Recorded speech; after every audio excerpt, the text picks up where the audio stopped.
नमस्कार दोस्तों, आप कहानी सुन रहे हैं चूहे से व्यापार। एक व्यक्ति जिसका नाम शंभू था, बहुत बड़ा व्यापारी बनना चाहता था, पर उसके पास पैसे नहीं थे।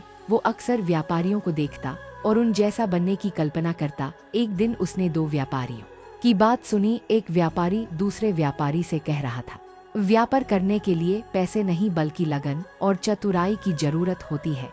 कोई चाहे तो वह जो कूड़े पर मरा चूहा पड़ा है, उससे भी व्यापार शुरू कर सकता है। शंभू ने कूड़े पर पड़े चूहे को देखा और सोचा, लगन और चतुराई तो है मुझ में है, क्यों न मैं इस मरे चूहे से ही व्यापार शुरू करूं। यह सोच उसने मरा हुआ चूहा उठा। तभी एक सेठ जी अपनी बिल्ली को गोद में लिए उधर से गुजर रहे थे। शंभू के दिमाग में एक तरकीब आई। वह चूहा उठाए उस सेठ के आगे आगे चलने लगा। सेठ जी की बिल्ली चूहे को देखकर उतावली हो गई। वह म्याऊं म्याऊं करके कुलबुलाने लगी। कहानी सुनना एक अच्छी आदत है और आपकी रुचि में बहुत ही गहराई है। अगर अभी तक आपने चैनल को सब्सक्राइब नहीं किया है तो चैनल को सब्सक्राइब करें और कमेंट बॉक्स में कहानी कैसी लगी जरूर लिखें। तो आगे बढ़ते हैं। सेठ जी ने शंभू से कहा, क्यों भाई, यह चूहा बेचोगे? शंभू ने कुछ देर सोचने का नाटक किया। अंत में वह तैयार हो गया। सेठ ने उसे एक सिक्का दिया। शंभू सिक्का लेकर आगे चला। इस एक सिक्के से क्या किया जाए? तभी उसे आगे एक प्याऊ नजर आई। लोग पानी पीकर प्याऊ वाले को धन्यवाद देते जा रहे थे, कुछ उसे पैसे भी दे रहे थे। यह देखकर शंभू ने सोचा कि क्यों न यही काम किया जाए। शंभू ने एक घड़ा खरीदा और उसमें पानी भरकर खेतों के निकट बैठ गया। थके प्यासे किसानों ने उसका ठंडा पानी पिया। किसानों के पास देने को पैसे तो नहीं थे, पर उन्होंने शंभू को कुछ फूल दे दिए। उसका दिमाग अब और तेज चल रहा था। शंभू मटके में फूल भरकर मंदिर की ओर चला। वह मंदिर के बाहर फूल लेकर बैठ गया। मंदिर में चढ़ाने के लिए लोग पैसे देकर उससे फूल लेने लगे। शंभू की अच्छी कमाई हो गई। अब वो दोपहर को किसानों को पानी पिलाकर उनसे फूल पाता और शाम को मंदिर में बेचकर पैसे कमाता। एक दिन उसने किसी से सुना कि एक बड़ा व्यापारी अगले महीने 500 घोड़े लेकर शहर आने वाला है।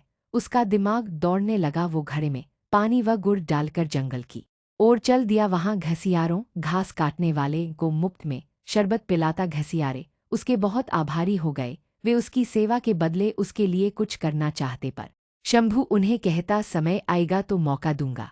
एक दिन वो समय भी आ गया जब घोड़े का व्यापारी अपने 500 घोड़े लेकर शहर आ गया। शंभू घसियारों के पास गया और अपनी सारी जमा पूंजी देकर बोला, आज जितनी घास आपने काटी है वह मुझे बेच दो। घसियारे तुरंत मान गए। चंदू ने सारी घास ले ली। इस कारण बाजार में कोई घास नहीं लाया।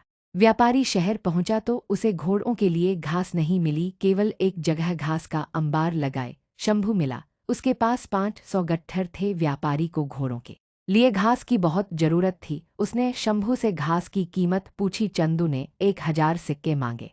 मजबूर होकर व्यापारी को घास के लिए 1000 सिक्के देने पड़े। कुछ ही दिनों बाद एक जहाज माल लेकर आया। नगर के व्यापारियों के दल के पहुंचने से पहले ही शंभू जहाज के व्यापारियों के पास पहुंच गया और उसने 1000 सिक्के अग्रिम देकर जहाज का सारा माल खरीद लिया।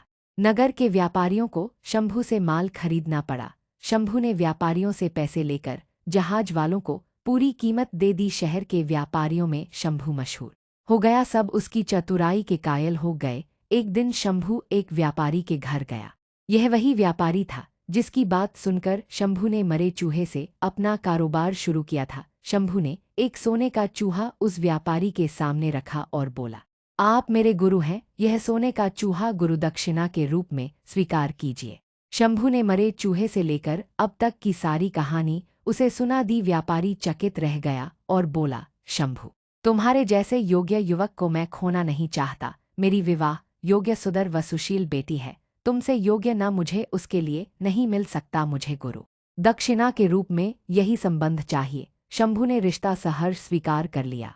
कहानी की शिक्षा, मेहनत, लगन और चतुराई से किसी भी कार्य में सफलता प्राप्त की जा सकती है। हमेशा प्रयास करते रहें, सफल होते रहें और आगे बढ़ते रहें। कहानी समाप्त हुई। आपको ये कहानी कैसी लगी कमेंट बॉक्स में लिखकर जरूर बताएं। धन्यवाद।